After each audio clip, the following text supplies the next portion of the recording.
Welcome to Conversations in Mind. This is a space for conscious inquiry, where metaphysics, new thought, and the science of mind meet real life. In a world calling for deeper awareness, we explore the nature of consciousness, the power of thought, and the presence of spirit moving through everyday experience. And now, here are your hosts, Barb Bue and Mark Gilbert. Hey everybody, welcome to Conversations in Mind, where we ask this question every week. What if your mind is more than just a collection of thoughts? And what if it is actually a gateway to a whole new way of living? I'm Reverend Barbara. I'm joined by my friend and fellow minister, Reverend Mark Gilbert, and we come here to seek to demystify the study of new thought, dive deep into the science and soul of consciousness, and sometimes kind of work to unravel some of what's happening in current day, keeping us stuck or held, and how do we move forward? So whether you're a longtime seeker or just curious about power of perspective, let's jump into mind. And Mark is going to cue us up today with our topic of the day. Yes. This is going to be a juicy one. We'll see. You know, one of the things we do is we, at least a week ahead of time, generally, we identify the topic, and it's usually formed in the phrase of a question. And our question this week is, how do we engage with political and social issues without losing our center? How do we engage in political and social issues without losing our center? And of course, we often use those questions as a bridge to other stuff too that are related to that particular topic. But Barb, I think the real question is, there's sort of a recognition that we're called to be in this material world in some way, in social action, into politics, if nothing else, you know, turning on the news and having, you know, getting pissed off about what you see on TV. And then we also want to stay spiritually centered. So there's sort of like the two questions. What does it mean to be in politics or social activism? And then there's the other side of the equation is, what does it mean to stay centered? And I think we sort of know what we're talking about, but we might want to clarify that a little bit. You know, and for me, staying centered means not being upset is a minimum. That's like the baseline. Not getting like so mad that my blood pressure is boiling and I'm feeling anger or some sort of wanting to lash out at anyone or the world in general. I think when I stay centered, I'm staying, you know, at the highest levels of it, I feel like I'm anchored in divine oneness. But at the lowest levels of it, I think it's just being in the flow without and sort of surrendering and accepting to life and what's going on. So, but centering has sort of like different connotations for me. What is centering for you before you? Yeah, in this context, I would say centering for me is being able to stay in a place where I'm not afraid all the time, because what's happening in the United States can make me afraid, and I know it, and I know that's happening for quite a few people. Frustrated, angry. I probably get a little bit angry sometimes, but more baffled, frankly, you know, and so I think being centered helps me stay curious and allows me to stay aware without wanting to go hide under a rock, which, you know, there are moments of. I think this is such an interesting topic to take on right now because it's up for everybody. I have this conversation with a lot of people all the time. Like, how do we be aware and not insane, you know? Right.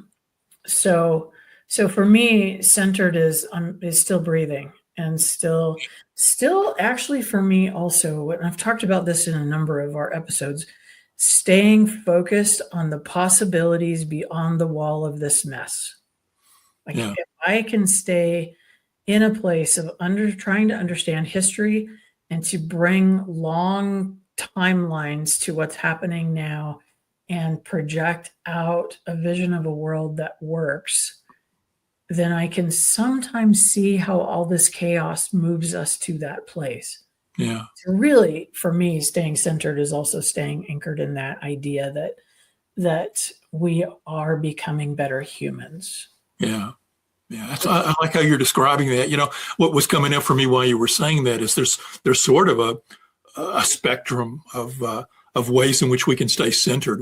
Certainly if we're anchored in oneness and feeling in the flow of the divine and the deepest essence of our soul. That may be one end of the spectrum, but at the other end, it may simply be acknowledging things are going on that are less than what we want and not rising to a level of anger and, violent action, either in words or deeds, and thoughts as well. And I think anything along that spectrum, if we can, at a baseline, not get pissed off or afraid, as you were describing, and stay, observant and recognizing it, baffled is okay. I think I get baffled a lot too. I get way baffled. You look at so much going on in the world and you're like, I never thought this would happen, I never thought this would happen. Or I read the comments on something online and I'm like, who are these people? Yeah. And then I have to step back and go, I'm othering, which is what I don't appreciate about other people othering. And I think we all dip. I want to say this. I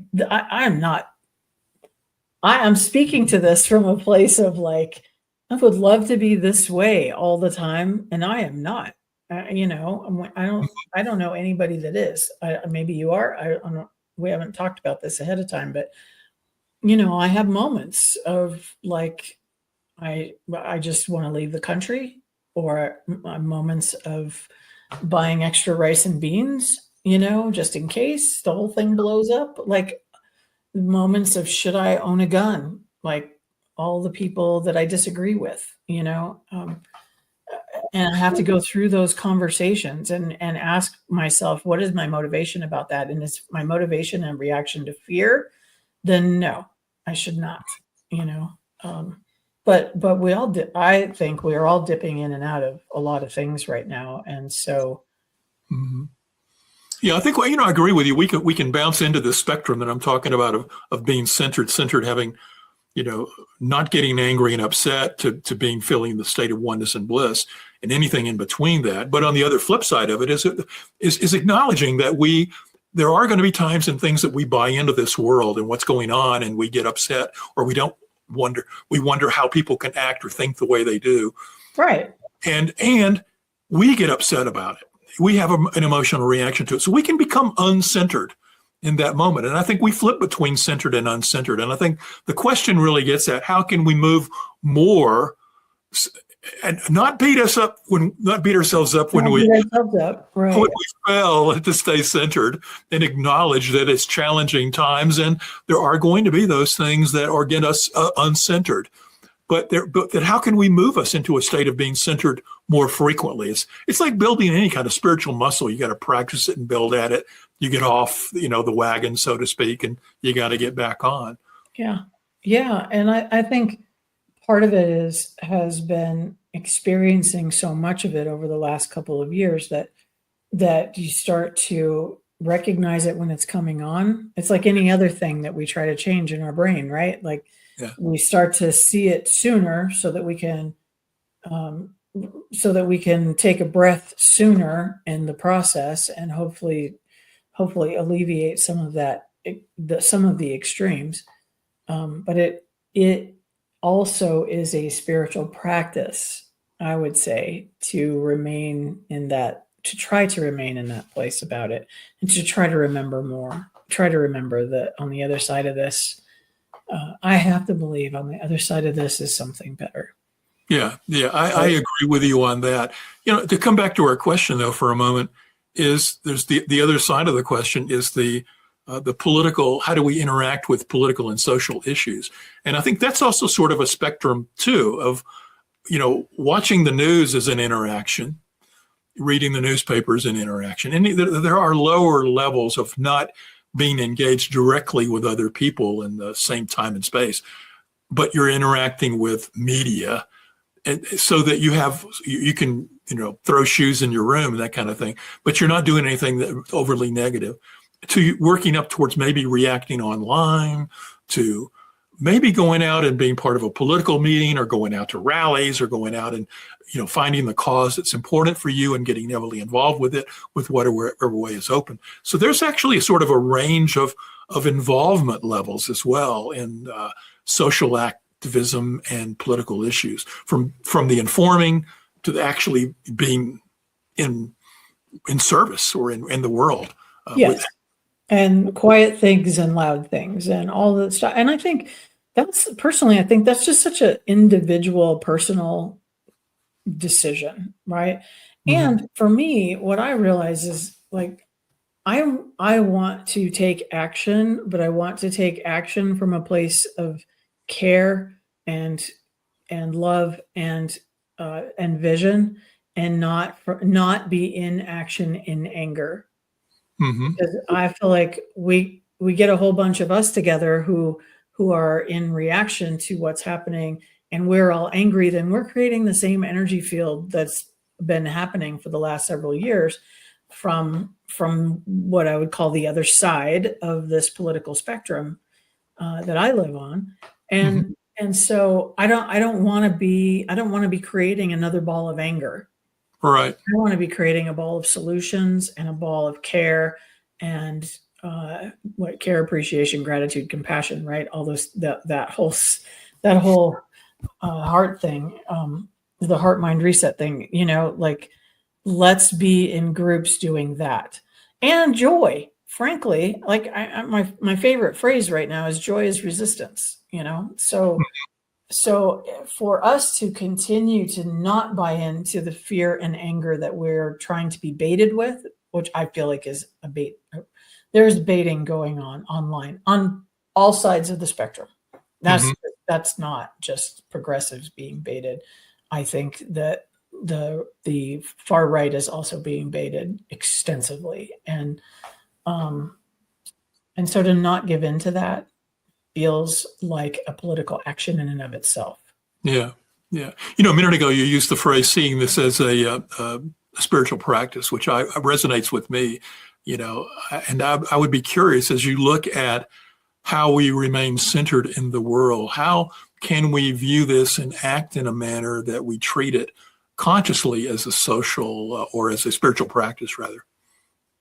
Well, I think it's that thing. We take the action that we're called to take, and we be aware of what we're called to do, or we give to the things we're called to give to, and we bring our energy and focus and attention in a way that is as positive as we can bring it. Because then we are connecting energetically with other people that are in that space, and we create the antidote energetically in the world, because there are more of us. Yeah. There are more of us who believe that the world could be better, that the United States could do a better job. There are more of us that believe in peace in the world. There are more of us that believe that love has better answers than hate. And if we can hold those energy, this is me sounding super woo right now, I realize. But if we can, I do think if we can hold those energetic spaces individually and then collectively, it cannot help but lift it all, right? And I know I sound like such a woo. I sound like I'm bypassing, and I'm not. I'm really not. I agree with you, and there's sort of like you walk a razor's edge where you're balancing two seemingly different things in a dynamic tension. One is to be true to your spiritual principles. That the good is going to come through, that things will work out ultimately. Yes. And the other side of it is also staying informed and seeing and monitoring your reactions to the world, because you're going to get pissed off about stuff. You're going to get upset or afraid or whatever, or befuddled or muddled or whatever your phrase was a moment ago. Right. Yeah. Baffled. I don't know. I was on a rant. I don't know. But the thing is, in that, I catch myself every once in a while, and I've gotten way better about it. But, wanting to respond to somebody online who I feel like is being an idiot, and in my opinion, of course, or being right, or there's so much inappropriate online right now. It's just baffling. But so I can allow myself to be baited into an argument with somebody I don't even know and don't care about, or I can and do that back and forth, which changes nothing and just increases the amount of rancor that's happening. Right. Or I can hold a different space, not respond at all, and hold a different space around it. Or I can respond with a completely different viewpoint. Or, my preferred thing these days is to just walk away from all of that. But because I don't find that arguing online does anything. And mostly mostly what we're doing online is amplifying the voices of the people we already agree with. Right. So, which is fine too, but I think it's incumbent on those of us who believe that the world can be a better place to hold that vision. And Yeah. Again, it becomes a balance between addressing somebody's negative comment or comment you disagree with versus painting another vision out there, a higher vision or a different vision. Yeah. And oftentimes it's good to stop and ask yourself, what's my intent in responding in this moment? And what can I change with this? Yeah. Will I change anything by putting my energy into this? Sure. And if not, it's not worth my energy. Like I have a certain amount of energy to give all this, right? We all do. So I think maybe that's part of this conversation is how do you decide what to give your energy and attention to? Not to mention your time, but yeah. I think in an online thing, to get to specific for a second, if somebody comments on something and I disagree with it, they've put something out there, I generally am not going to respond to that. But I will put something positive out there in the world, and sometimes it gets negative feedback, and then I have to decide, do I want to respond to that? And more often than not, I don't respond to that. So if somebody is reacting to my words, unless they're stating something blatantly incorrect that I wish to just correct the record on it, I usually ignore that because I feel like you do, it's just elevating the back and forth and it's not going to really solve anything. But I think putting positive messages out and positive words and sharing positive memes and things like that, I think it's good to put, messages into the public sphere and remind people that there are people out there thinking and seeing things, in a more positive way. Well, even our podcast, which I hope is lending to that. Like, we say something every week that I believe is uplifting and positive and trying to move the world into a better place. I have to say though, I think I probably do. It doesn't happen often, but I do respond if it's on something that I've posted on my page. Like you don't get to be a racist on my page. You just don't. And I'm not I have no ability to ignore that. Yeah, I sort of use my intuition on those in the moment and say, is this person really open to hearing something? And sometimes I misjudge. Sometimes there's been times people have posted things on my blog site in response to a blog, and I have tried to engage them in a dialogue. And sometimes you can. And sometimes you see the person is very reasonable and you can back and forth on things and have a good give and take of exchange of ideas. But then there's other times where they're so locked in on their viewpoint that you can't say anything that's going to budge them off their viewpoint.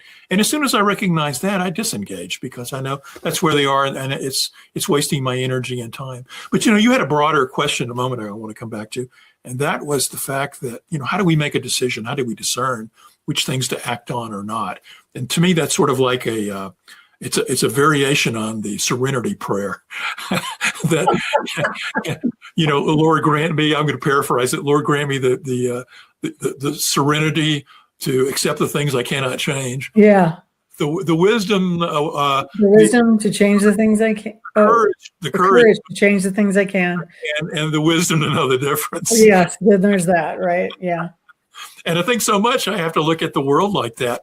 Because one of the things I know that people that friends of mine that I've talked with about this is that we can feel so overwhelmed. It's like, I want to push back over here and I want to push back over here. And it's like there is so much going on that we feel that is egregious and inappropriate or wrong actions for the direction of the planet, that there are so many ways in which we are called to act and be in the world.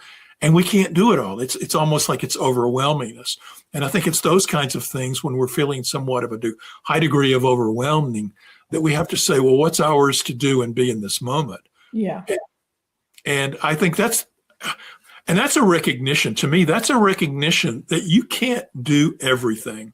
I know my wife and I have that sort of a mantra that when we sometimes feel like we're getting in a state of being overwhelmed, we simply say, well, I can only do what I can do. I can't do everything. I can only do everything, can't fix everything. But I also know they can't fix anything from a place of anger or frustration. Like that doesn't fix things. But I do want to say this though, on the comments on the online thing, particularly if they're on my page or something that I've posted. I feel like if somebody says something really extreme, like that's way out of bounds for me, I can't ignore that without feeling complicit in allowing it. And so I will respond to those kinds of things to call out the complete inappropriateness or just to state my very clear disagreement because it's on my page. No, I hear you. And I would agree. I don't want to be complicit in allowing that in a space where I'm in control of the response. Yeah, I think too, anytime somebody responds on one of my blogs or one of my pages, I feel almost a compulsion to at least acknowledge the response. So there is that part of me that says, if nothing else, thank you for posting something. Right. But if there's something that I disagree with, I might quickly say, well, you and I don't agree on point X, Y, and Z. Right. But thank you for your post, Yeah, I don't have to be angry or attack the person.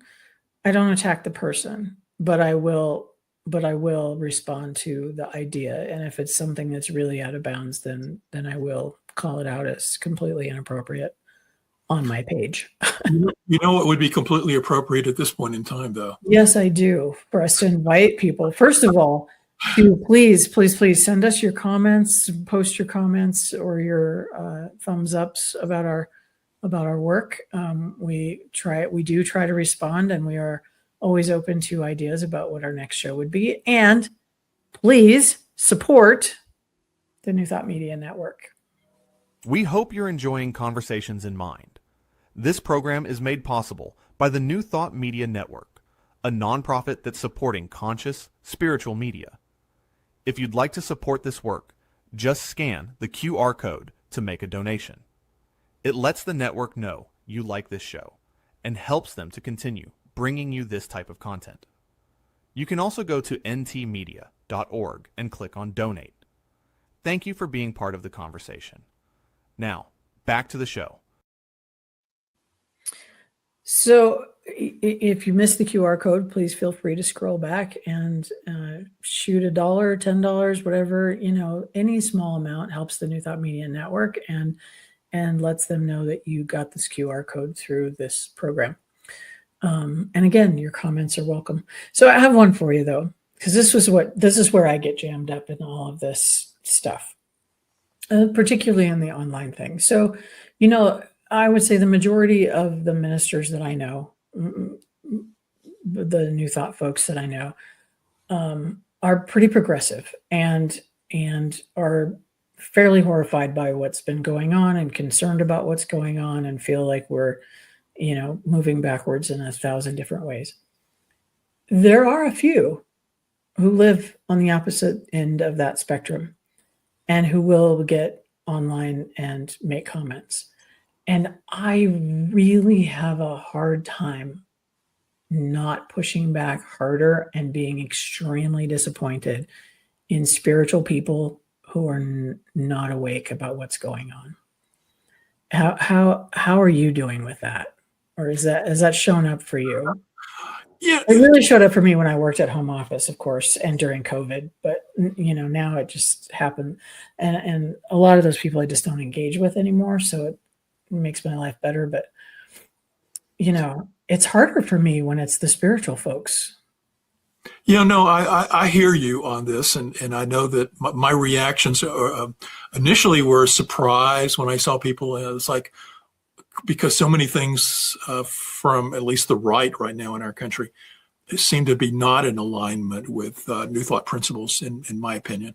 But I have to be open to the fact that I don't know everything, And there may be things that they're picking up on, that they have approached New Thought in a way that it gives meaning and purpose and direction to their lives.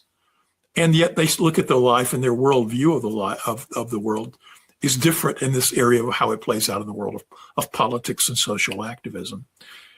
And so I have to be open to the possibility that there's a way that our philosophy can mesh with the direction they're going, or that somehow or another there is going to be an opportunity for them to understand how our philosophy doesn't mesh with it, and they're either going to change their philosophy or it's going to grow them spiritually in some capacity.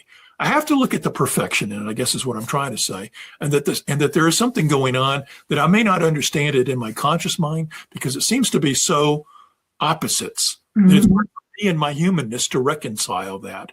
But I also know there's so many areas in spirit in the world where opposites are called to be held lightly in two different hands and know that there is some greater reconciliation that I just can't see. That's occurred in other areas beyond politics.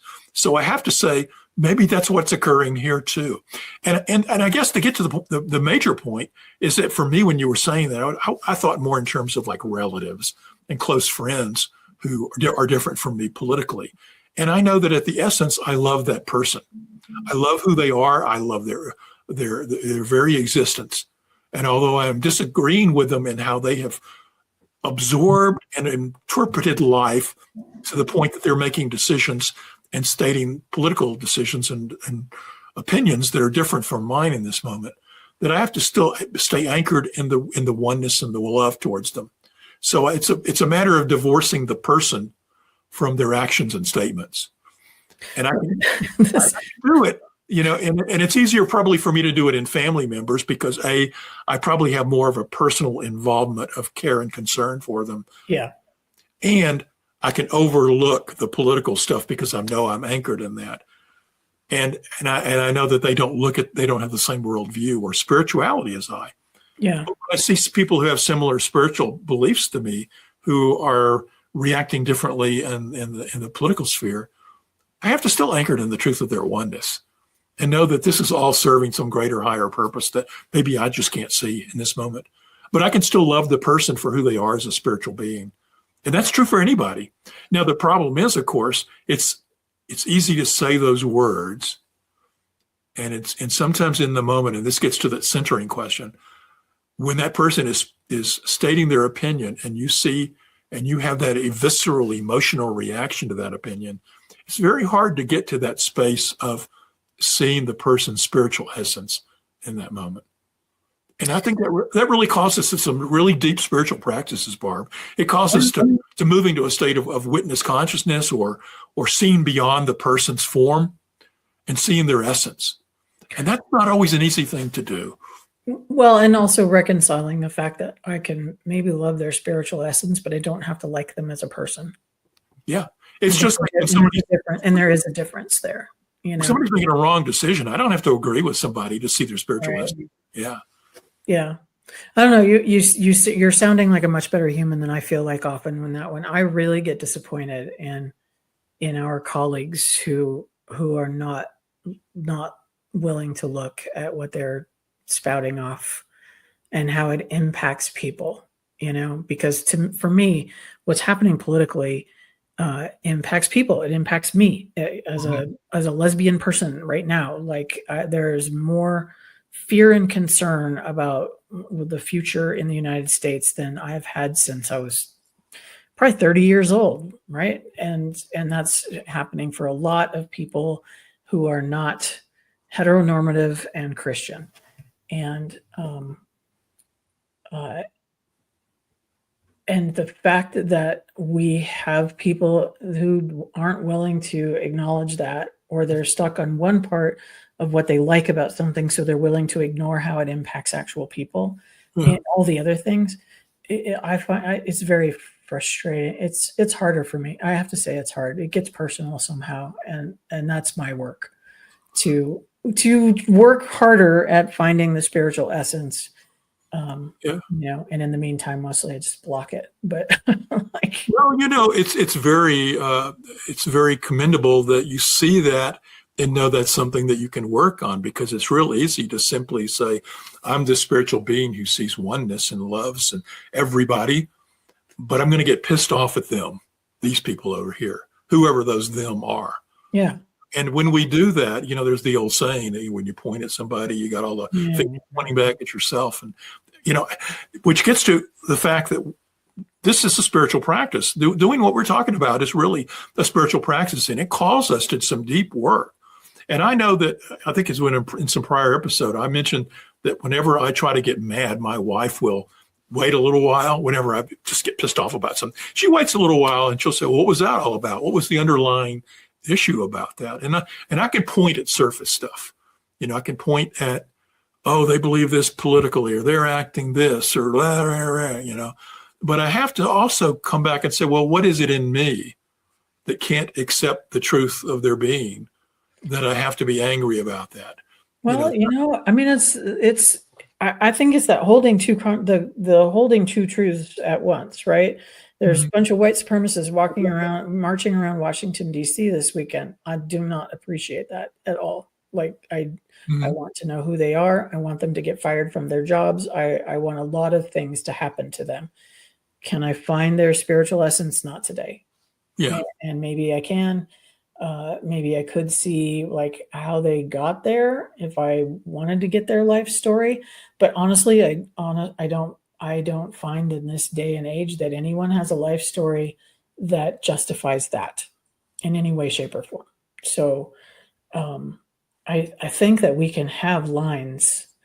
We can see spiritual essence. We can try to love people as best as we can, and we can have really strong lines also. Yeah. It gets to the point that I all think those things are true at once. Yeah, and having healthy boundaries. This is what I think sometimes it's real hard for spiritual people to recognize, is that when we speak of love and oneness and the interconnectedness of all, and that we must love all, that love all doesn't mean not have healthy boundaries and call people out on their wrong actions. Right. It doesn't mean accept the crap. It does not mean that any more than it means accept somebody, abusing you. Like, we don't have to allow those things in to be spiritual. and that it's okay for us to have healthy boundaries and push back on people. Now, it's also with the manner in which we handle it. We can try to be certainly without anger, certainly objective. Certainly, if somebody is trying to harm me, I'm going to protect myself. Somebody's trying to harm somebody that I love, I'm going to try to protect them. I'm going to take, whether that's verbal or physical, I want to protect those, myself and those that I care about, from harm in any form or fashion. But at the same time, I can recognize that this person in front of me is acting in the world of form from a misunderstanding of life and its truth. I can have the boundaries from them, and then I can look through, and I can try. This is the practice that I try to work on, is to look through their actions and who they're holding themselves out to be in the world, and see the deeper spiritual truth of who they are. They're a child of God. They're a part of the divine, that I'm interconnected with them on many levels, on all levels, that we are all one. I'm one with this person who's choosing to act in a way that I don't believe in. I can have a healthy boundary and push back against them and see their ultimate spiritual truth in a transcendent realm that's not playing out here in the world of form. In the world of form, I would like you to change your mind. and the recognition is that we can't change everybody's minds and actions here in the world of form. That's true. But we can only change ourselves. And how are we going to react to these people? Are we going to create more love on the planet by just simply being pissed off at them? Or are we going to acknowledge they're here and then turn away from them and create more love on the planet and hope they catch on? Well, that's the thing for me, is how do I turn,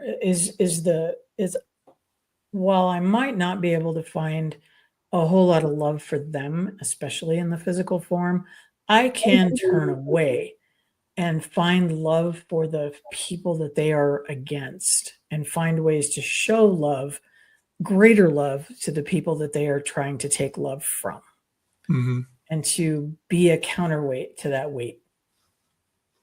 I think we could all be counterweights until we raise the platform. And I want to be very clear here. I know I've been talking sort of highfalutin here for a couple of minutes, but when I'm in the midst of something and somebody says something, some sort of crap comment to me, I'm very, I can react like that and say crap. I know. We all can. I don't think you and I are trying to be on any pedestal about any of Yeah. this. Yeah, I'm really trying to describe what I aspire to, and seeing this as an opportunity for me to practice what we preach. Yeah. Be a And- counterweight. I kind of like that visual right now, actually, to be a counterweight, Yeah. When we're being heavier, then things rise, right? And Right. it's kind of an interesting visual right now. I might have to go get a little scale. There's been little mantras that I've sort of developed through the years that I have used in those moments when somebody is pissing me off. I often will stop and quietly say to myself, well, if I'd lived their life, I'd probably believe like them. If I'd lived their life, if I'd gone through their world experiences, I probably would think like them. And I don't use it as a justification for their behavior or anything that gives in to them. But it's simply to say, okay, I can see that there are ways in which people can be led to believe and act in the way that this person in front of me. And if I could have a little shortcut saying, like, this too will pass. I know we often use that, when we're in the midst of some sort of negativity, this too will pass. This will go away. This is temporary. I think to anybody who's watching this, I think having some sort of like little catchphrase that you can serve as a quick reminder in those moments to build a gap in the moments between action and your personal reaction so that you can choose consciously, how am I going to choose in this moment? Whether it's online or somebody standing in front of you, cursing you out. And it's hard either way, but to choose those moments. It's like when you go back to online for a moment, a lot of times I'll say, okay, I'm not going to make a decision on this right now. If they're in front of me, you got to make some sort of quick decision. But if they're online, I can typically just go, well, I'll come back to that one. Right. Maybe when I'm more centered. And with any luck, I won't even be able to find it again. I'm not bookmarking the negative things.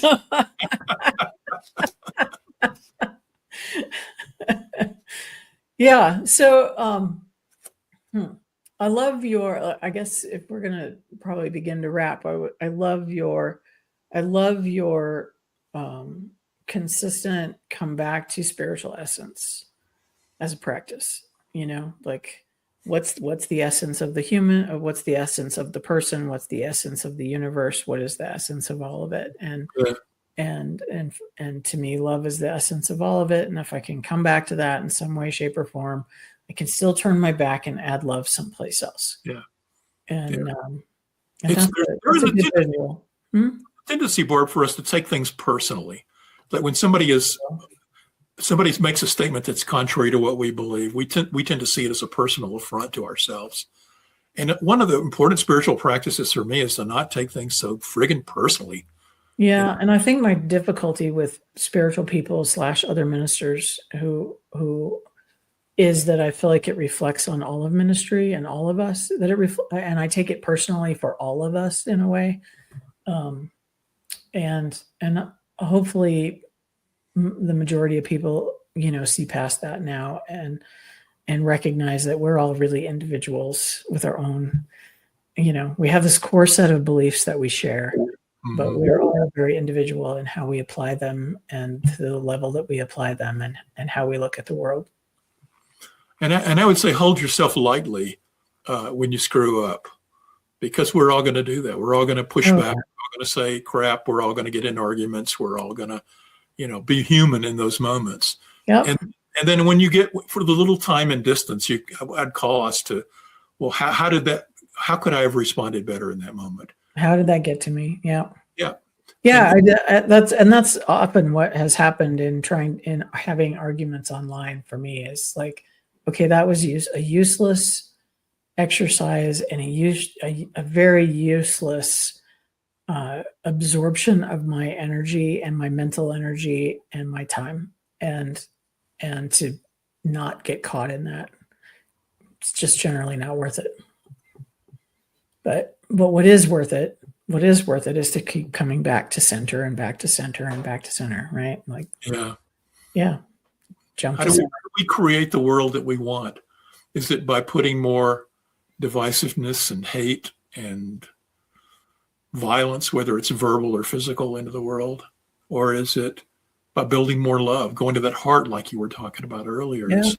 Yeah. And it's not easy. I could talk a good game. Right. We all can. We all can. And so for any of you who are watching and listening, we see you trying and know that we're all doing the best that we can with it in every moment right now, because there's a lot coming at us all the time. Yeah. And remember, you don't have to change it all, but find what's in you, what your intuition and your inner spirit tells you is yours to do and be in the world, and take action where you feel appropriate. Exactly. And then let go of the rest. Just know and take care of yourself in it. Take care of your heart, and take care of your soul, and take care of your heart, and guard your mind. Well, I call that a good wrap. I thought that a good wrap too, Barb. I call that a good wrap.